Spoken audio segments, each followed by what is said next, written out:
Sometimes I lay under the moon, I thank God I'm breathing, and I pray don't take me soon, cause I am here for a reason. Sometimes in my tears I drown, but I never let it get me down. So when negativity surrounds, I know someday it'll all turn around, because all my life I've been waiting for, I've been praying for the people to say that we don't wanna fight no more. There'll be no more war, and our children will pay. One day, one day, one day, one day, one day, one day.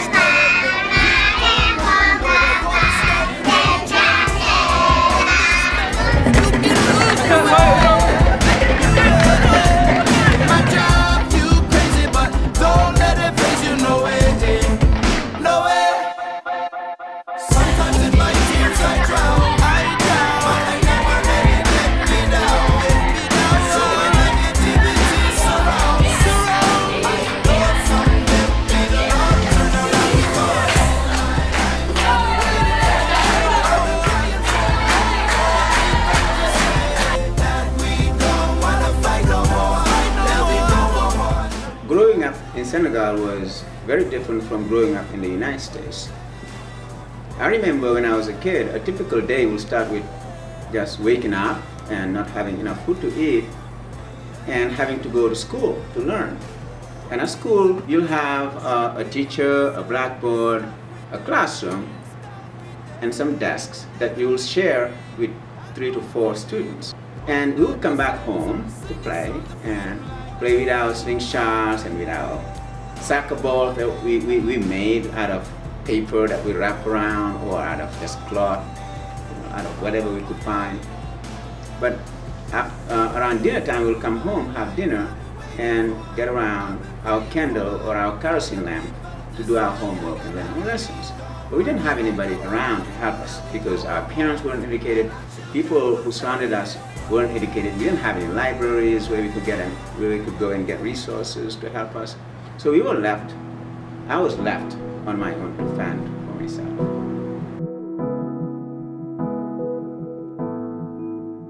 And it's not just a game, you can't throw me away. I put all I had on the line, and I give and you take, and I played the high stakes. I've won and I've lost, but I'm fine. Hear me say I'll rise up till the end. Hear me say I'll stand up for my friends. And I crash to the ground, and it's just my own sound, a drop in the blink of an eye. I'm colorblind.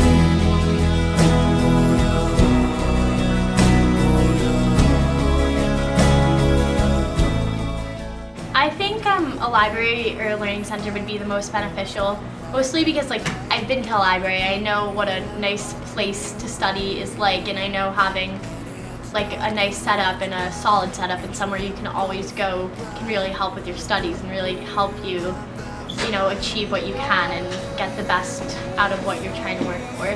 This library that we're going to build in Senegal will really provide the kids the skills they need to succeed beyond the elementary school years and the junior high school years.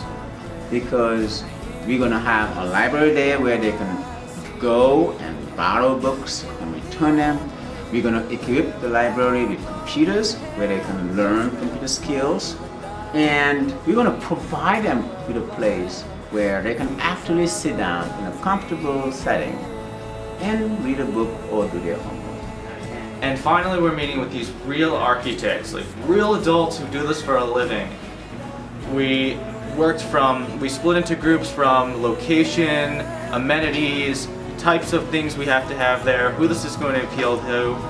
I personally worked with the location, so we took an hour and we talked about exactly where in the village we want to put this library and where it's going to be the most beneficial to the people in the village.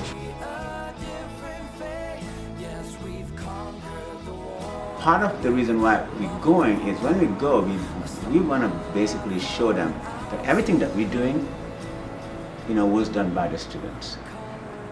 And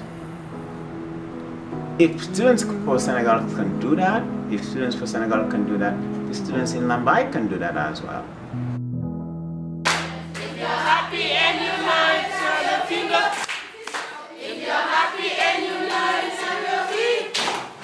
If you're happy and you learn, say okay, okay. If you're happy and you learn and you want to learn, if you're happy and you learn, turn your hands. If you hear this message, wherever you stand, I'm calling every woman, calling every man. We're the generation, we can't afford to wait. The future started yesterday, and we're already late. We've been looking for a song to sing, we search for a melody, search for someone to lead. We've been looking for the world to change. If you feel the same, then go on and say, if you're out there, sing along with me. If you're out there, I'm dying to believe that you're out there.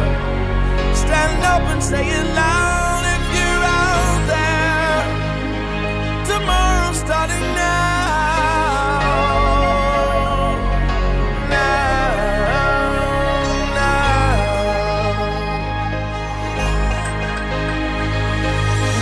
Broken promises, no more call to war. Unless it's love and peace that we're really fighting for. We can destroy hunger, we can conquer hate. Put down the arms and raise your voice. We're joining hands today. I was looking for a song to sing, search for a leader, but the leader was me.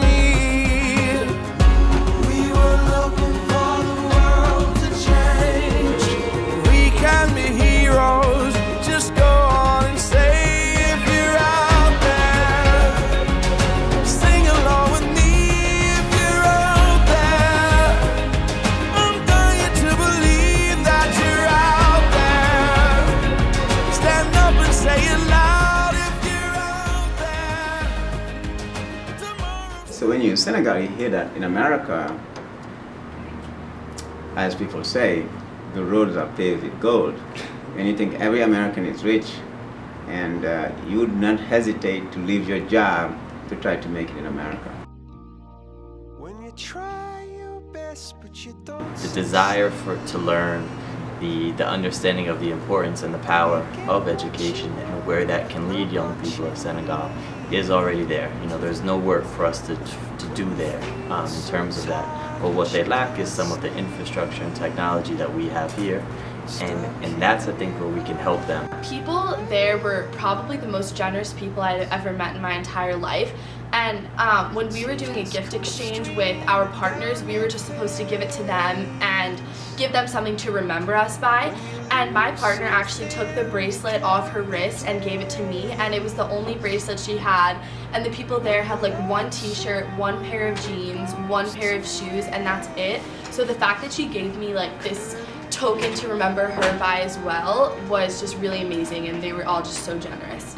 There's so many different aspects of the culture that is so important that they eat together in this big bowl, and they're all friendly and generous and warming, and we don't want to just plop something down that won't fit in and no one will go there. We want to preserve their culture and keep it in the library so that they'll go there.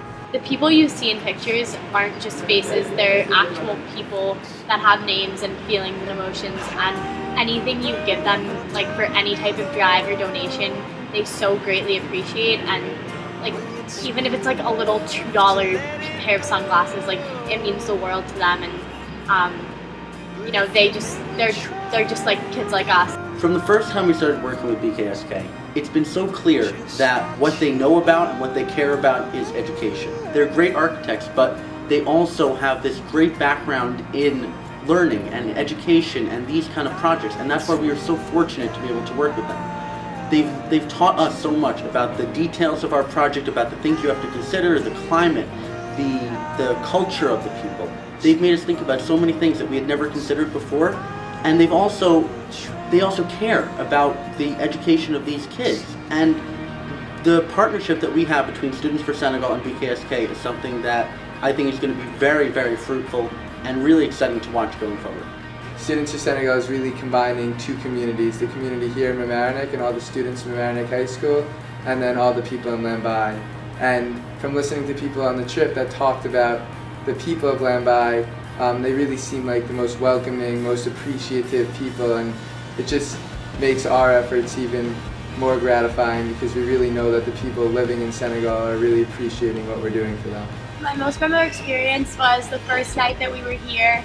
We went to Mr. Sex's mom's house and we opened up the door and a little 4-year-old girl sprinted into my arms and gave me the biggest hug that I've ever had from someone, and I just had no idea who she was, and my face just lit up like a light bulb, and it gave me the chills, and I started crying when I went inside because it just felt so good, and I felt like loved by someone I had no idea who she was. I feel a sense of responsibility to give something back because that's how I was taught growing up by my family, that you always have to give back to your family, you always have to give back to your community. And also I was lucky to work in a community that is full with students and community members and parents that want to give something back. And I think that's what I found to be the gold in America. You come in here thinking the roads were paved with gold, but I think after maybe 25 years, I finally found the gold, which is a group of parents and a group of students that are not afraid to discover the rest of the world, that are willing to give. And I think I'm so lucky, to be a part of this community. And I will try to fix you.